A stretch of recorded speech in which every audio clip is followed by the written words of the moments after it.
Keadaan remaja-remaja yang merupakan generasi penerus sekarang ini telah terombang-ambingkan oleh pengaruh dunia dan bertindak sama seperti cara dunia, yaitu kesombongan, mementingkan gaya hidup, sibuk dengan alat-alat elektronik, dan melupakan ibadah, malas membaca kitab suci.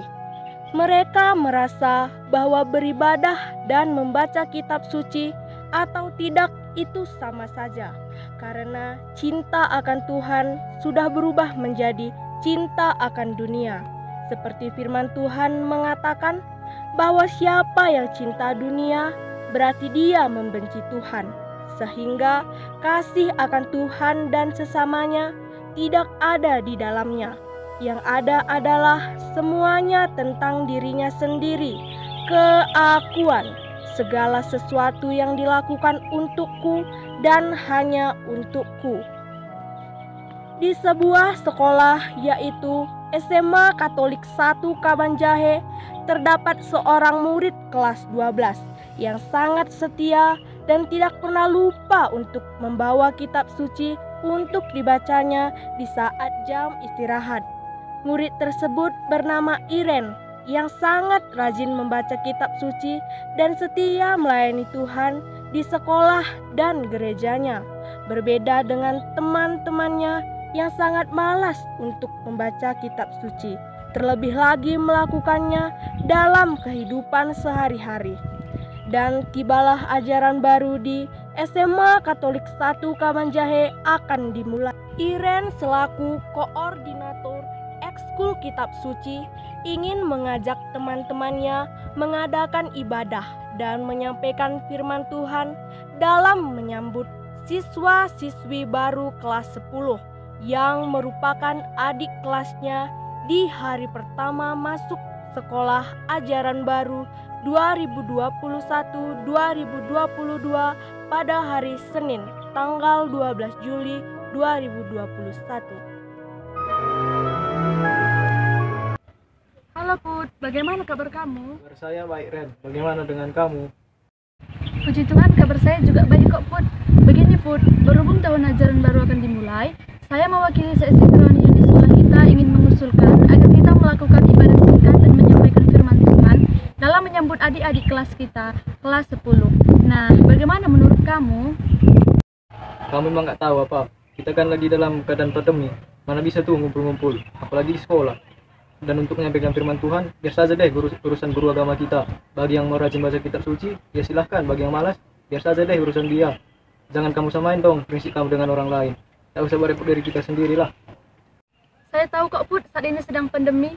Tapi kan kita bisa melaksanakannya dengan mengikuti protokol kesehatan. Dan kita juga bisa melaksanakannya dengan membagikan mereka menjadi beberapa sesi setiap harinya untuk mengikuti ibadah. Begitu Put. Hah? Jadi maksud kamu kita melakukannya beberapa hari gitu? Mending kamu pakai waktumu dengan yang lain deh. Saya pribadi mah sangat keberatan, apalagi teman-teman yang lain. Kamu tidak boleh mengatakan seperti itu, Putra. Ingatlah kan hal ini, kalau suatu saat kita akan pergi meninggalkan dunia yang sifatnya sementara ini, renungkanlah, kita akan kemana? Putra pulang ke rumahnya dan di sepanjang jalan tiba-tiba Putra kepikiran dengan ucapan Iren tadi dan berkata dalam hatinya, apa yang dikatakan Iren tadi benar juga. Semua manusia pasti akan pergi meninggalkan dunia ini. Terus nanti saya akan kemana ya? Sesampainya di rumah, tanpa berpikir panjang, Putra langsung mengambil kitab suci dan ayat yang langsung dibacanya yaitu Yohanes 3 ayat 15. Supaya setiap orang yang percaya kepadanya beroleh hidup yang kekal. Setelah membacanya, Putra menangis, lalu berdoa, memohon ampun pada Tuhan, dan berjanji akan setia di jalannya dan rajin membaca kitab suci. Sedangkan Iren mencoba mengajak teman-teman yang lain janjian bertemu di sekolah untuk mengatakan hal ini. Ada Santa, Marta, dan Ruth. Tibalah mereka di sekolah berjumpa dengan Iren. Ada apa kamu mengajak kita kemari, Ren? Sebelumnya, bagaimana kabar kalian teman-teman? Kabar saya baik kok. Saya juga baik. Saya tentu baik dong. Ada apa nih, Ren? Langsung ke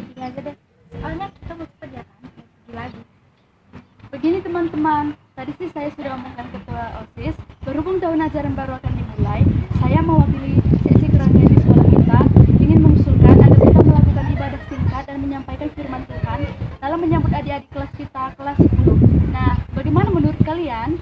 Terus respon Putra gimana? Putra sih nolak karena alasannya sedang pandemi lah, dan biarlah ini menjadi tugas guru agama kita saja. Saya sih sedih mendengar dia berkata begitu.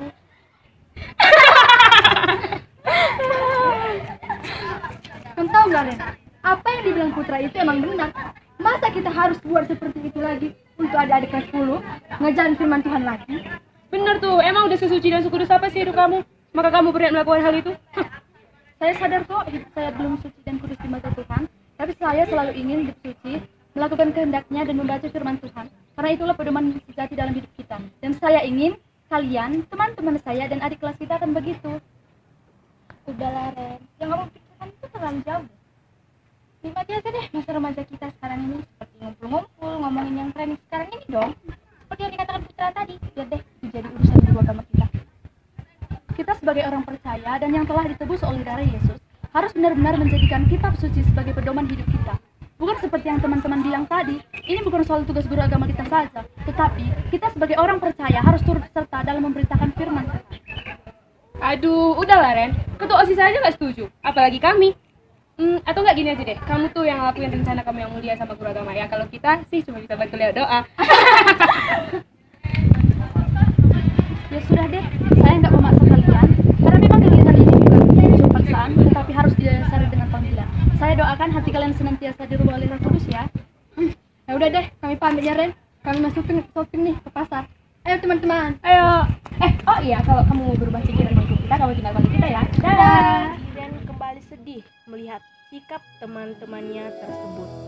Iren pun pergi ke gereja Katolik Santo Petrus dan Santo Paulus Kabanjahe yang juga dekat dengan sekolah. Lalu berdoa agar hati teman-temannya dibaharui oleh Roh Kudus. Tuhan Yesus, berkatilah mereka, dan biarlah Roh Kudus-Mu senantiasa hadir di hati mereka, agar mereka mengingat betapa pentingnya firman-Mu yang merupakan pelita dan terang bagi jalan seluruh umat manusia.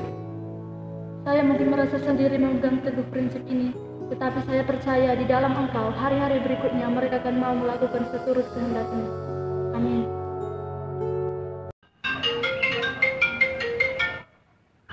Halo, shalom juga Put. Aku lagi di depan komplek gereja sekolah kita nih. Sama sekali tidak mengganggu kok. Ada apa Put? Adakah yang bisa saya bantu? Iya ada Ren, berhubung rumahku dekat dengan sekolah, aku nyusul kamu aja deh ke sana. Tunggu ya Ren. Iya Put, hati-hati di jalan ya. Kutunggu.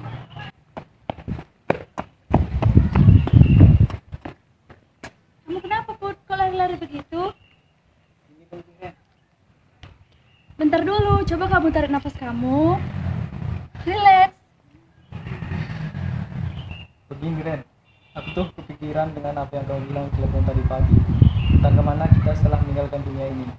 Sampai di rumah saja aku langsung menangis. Puji Tuhan, terus kamu sudah dapat jawabannya? Iya sudah Ren, gak tahu kenapa ketika membaca kitab suci aku langsung membaca kitab Injil Yohanes 3 ayat 15 yang mengatakan supaya setiap orang yang percaya kepadanya beroleh hidup yang kekal. Setelah membaca ayat tersebut, aku menangis Ren. Aku menangis lalu berdoa meminta ampun dan berjanji akan setia berjalannya dan rajin membaca kitab suci. Saya senang sekali mendengarnya, terlebih lagi turut pasti lebih senang. Salah satu temanku dan ketua OSIS kami hatinya telah diperbarui oleh Roh Kudus. Ya Ren, terima kasih sudah mengingatkan ya, kamu memang teman yang the best. Iya Put, itu memang tugas kita orang percaya. Nah, kitab suci tadi tidak hanya dibaca doang ya, tetapi mari kita jadikan pedoman hidup kita dalam kehidupan sehari-hari. Seperti yang tertulis di dalam Mazmur 119 ayat 105 yang berbunyi, firman-Mu itu pelita bagi kakiku dan terang bagi jalanku. Begitu Put. Wah, saya kagum dan bangga memiliki teman seperti kamu Ren.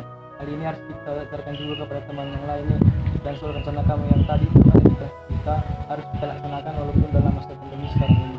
Kita bisa melaksanakannya dengan progres yang ketat sesuai anjuran pemerintah dan pastinya kita berdoa meminta pimpinan dan perlindungan dari Tuhan. Begitu dong ketua OSIS andalan SMA Katolik 1 Kabanjahe. Kamu ini bisa aja Ren. Ya sudah, saya akan buat pengumuman ke grup PA pengurus OSIS kita agar teman-teman kita khususnya masing-masing koordinator datang di sekolah untuk rapat membahas ini. Gimana Ren? Saya setuju ketua.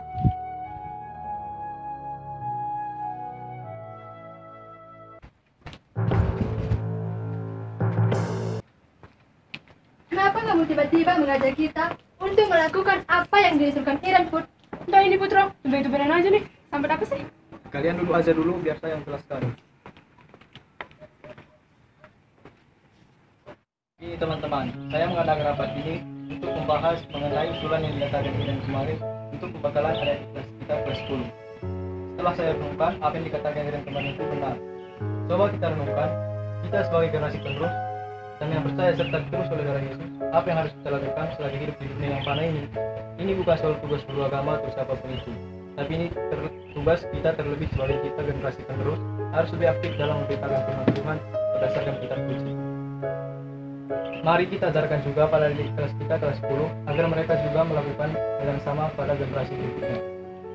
Demikian penjelasan saya teman-teman. Bagaimana menurut pendapat kita yang ada di sini?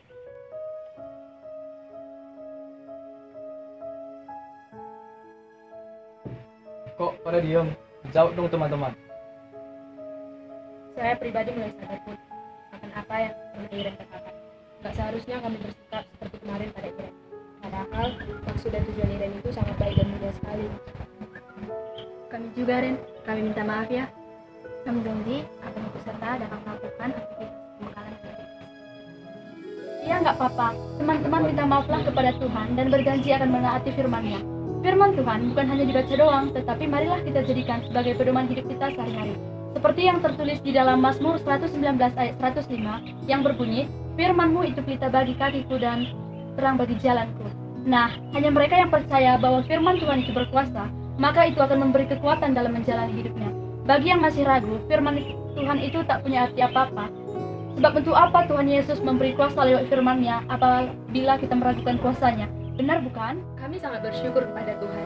Dia memberikan sosok teman yang sangat baik seperti kamu, Iren. Seperti misalnya hasil pertemuan ini, kita akan melaksanakan pembekalan dengan ibadah dan penyampaian firman Tuhan untuk adik kelas kita kelas 10. Gimana teman-teman?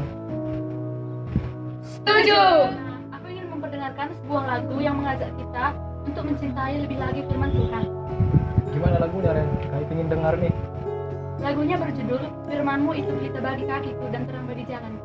Akhirnya mereka menyanyikan lagu ini bersama-sama dengan penuh sukacita dan juga akan membawakan lagu ini di saat ibadah pembekalan adik-adik kelas 10 dengan tema pentingnya kitab suci. Mari kita nyanyikan lagu ini bersama-sama teman-teman.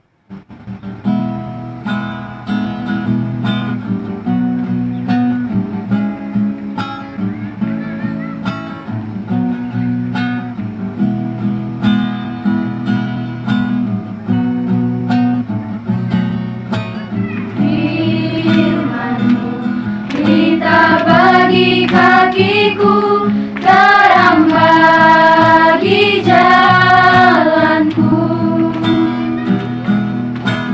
Firman-Mu, pelita bagi kakiku, terang bagi jalanku. Waktu ku bimbang dan hilang jalanku, tetaplah Kau di sisiku, dan takkan ku takut asal Kau di dekatku, besertaku selamanya. Firman-Mu, pelita bagi kakiku, terang bagi jalanku. Kami dari SMA Katolik 1 Kabanjahe mengucapkan Selamat memasuki bulan Kitab Suci Nasional. Tuhan Yesus memberkati. Terima kasih.